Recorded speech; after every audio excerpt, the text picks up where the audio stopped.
Okay, stats.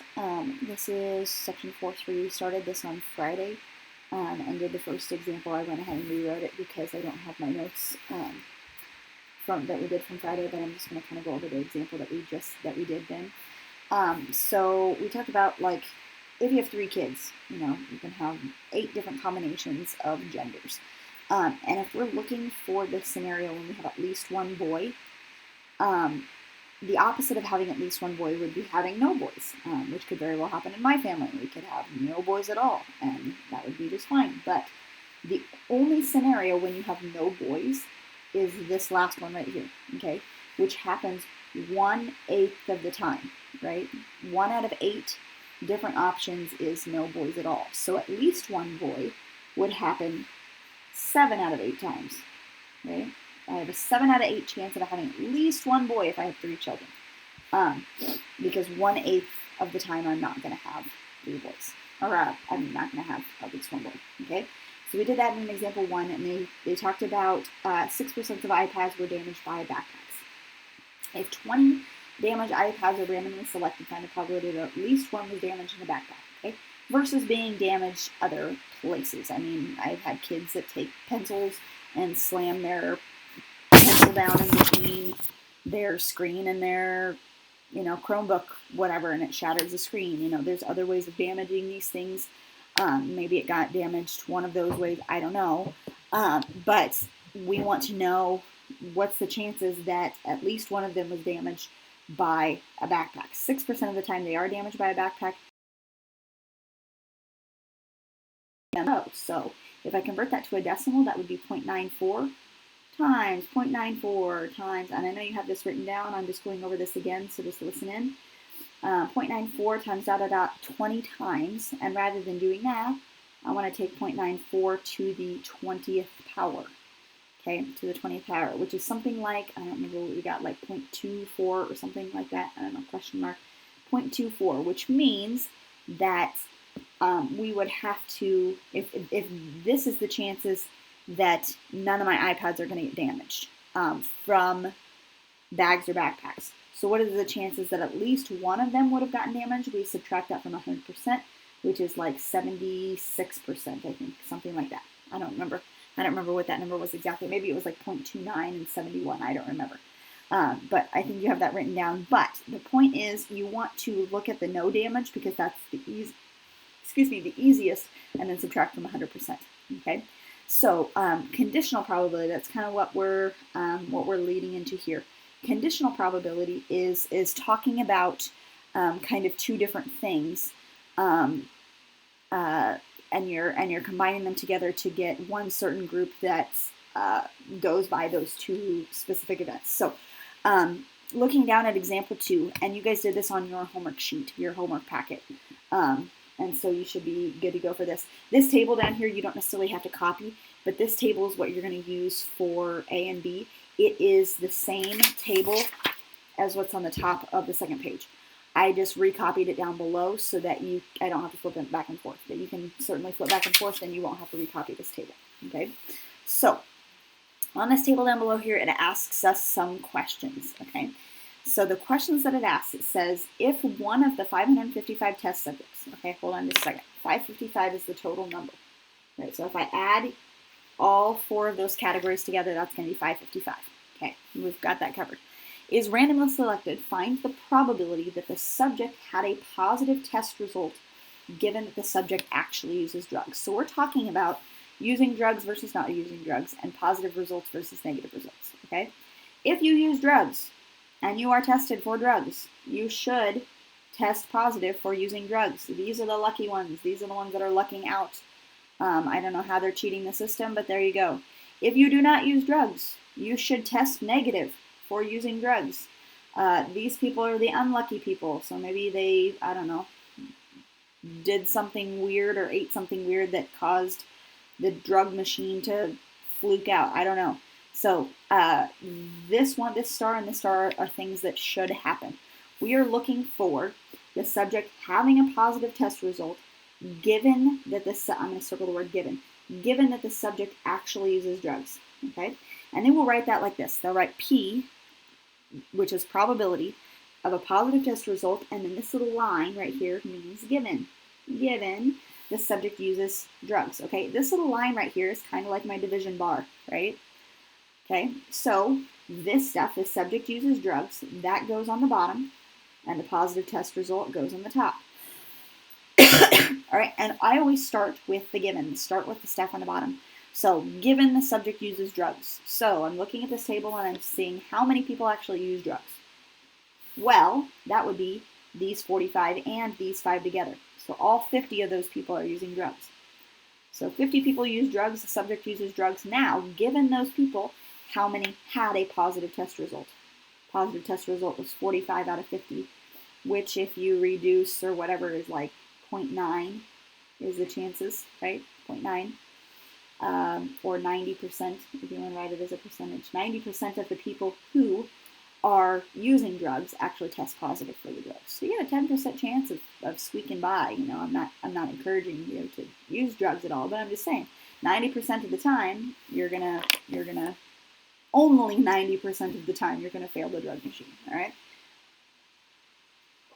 Next, part B. If one of the 555 test subject is randomly selected, find the probability that the subject actually uses drugs, so we're doing uses drugs, given that he or she had a positive test result. Okay, so that's kind of like what we're doing up here, but backwards, right? So we have to decide, is it going to give me 90%? I don't know. Are those things, if they switch them around, are they going to be the same? So a subject uses drugs, given that they had a positive test result. So we're looking for positive test result first. You start with the given. You start with the underneath part. Positive test result. Who on here had a positive test result? Well, that would be these 45 and these 25. Those are in the positive category. That is, what, 70 people? So 70 is my bottom number. And then how many of those people actually use drugs? 45.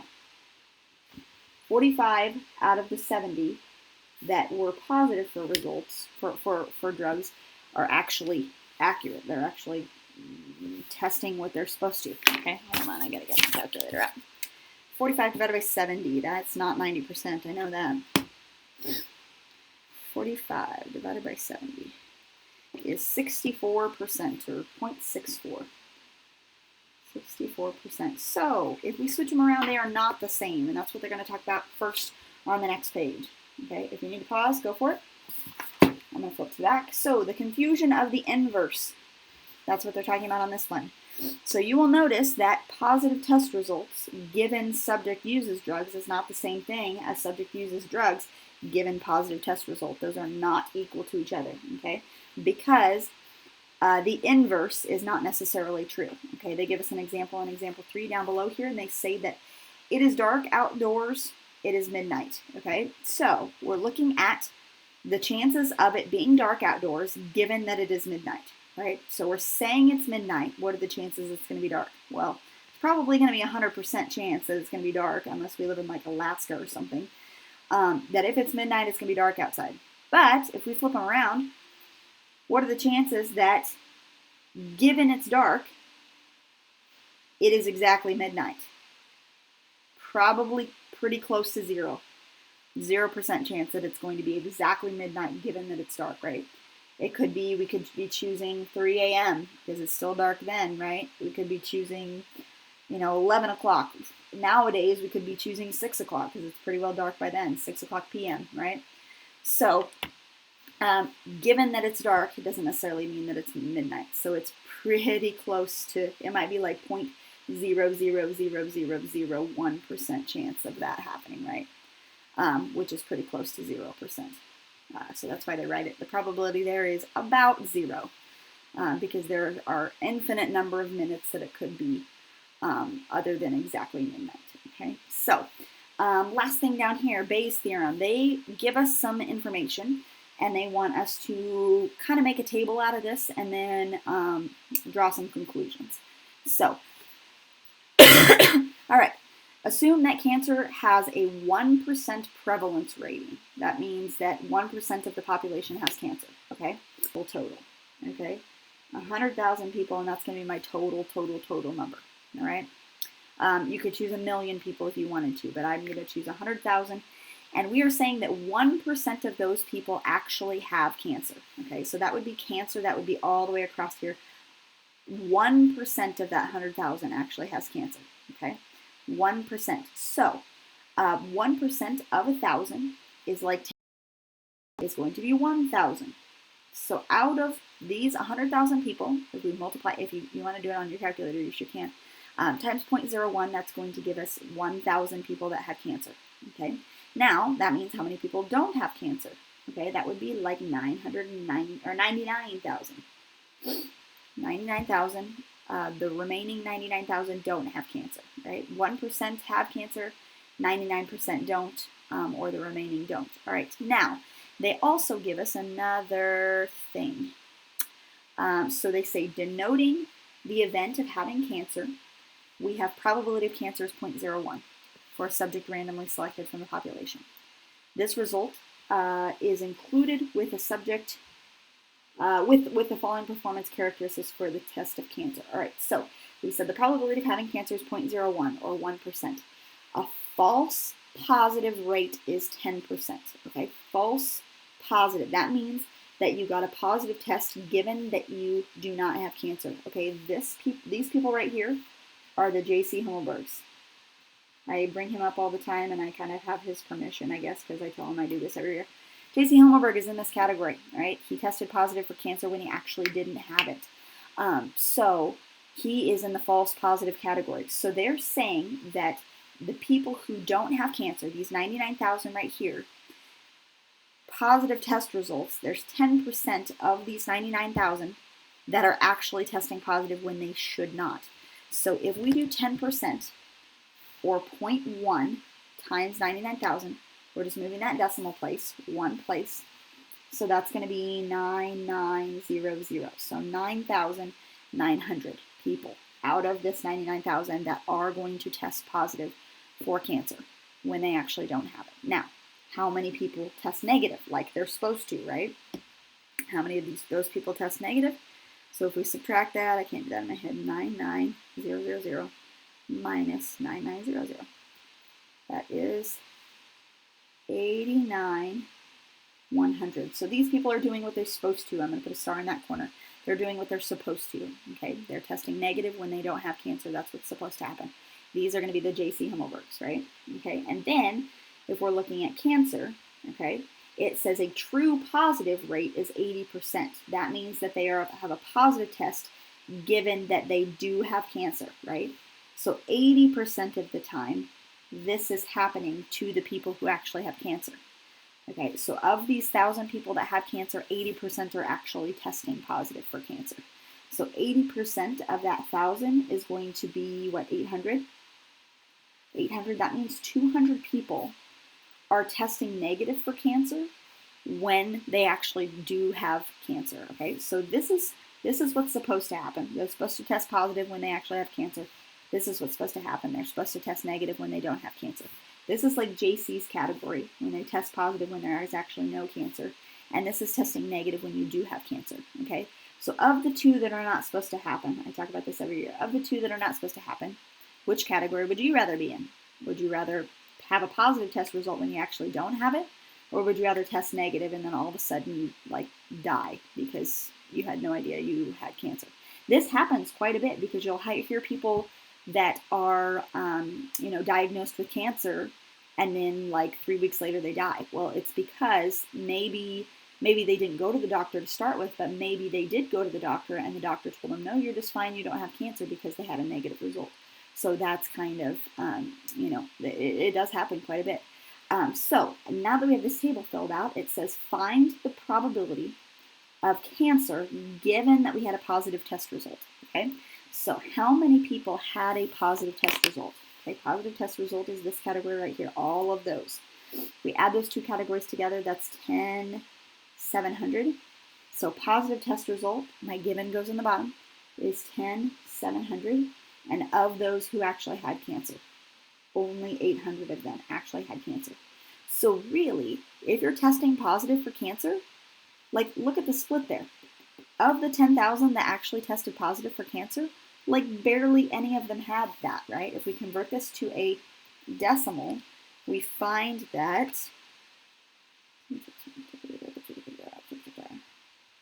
we have 800, oh come on, 800. This will not let me type. There we go. 800 divided by 10, 700. That is only like 7.5% of people that actually have cancer. So if you test positive for cancer, really only 7.5% of all of those people who are testing positive really truly do have cancer. Okay, so those are kind of encouraging odds, but at the same time it kind of scares you to death, like JC's family. Even though he tested positive, he was in the 92.5% that didn't actually have cancer, even though he tested positive. So there's that. Sometimes it's good to, if they give it to you as a percentage here, to go ahead and make a table just with really huge numbers, just so that you can see how all of that boils down. Okay? All right, I have posted homework assignment online, so go ahead and do those problems.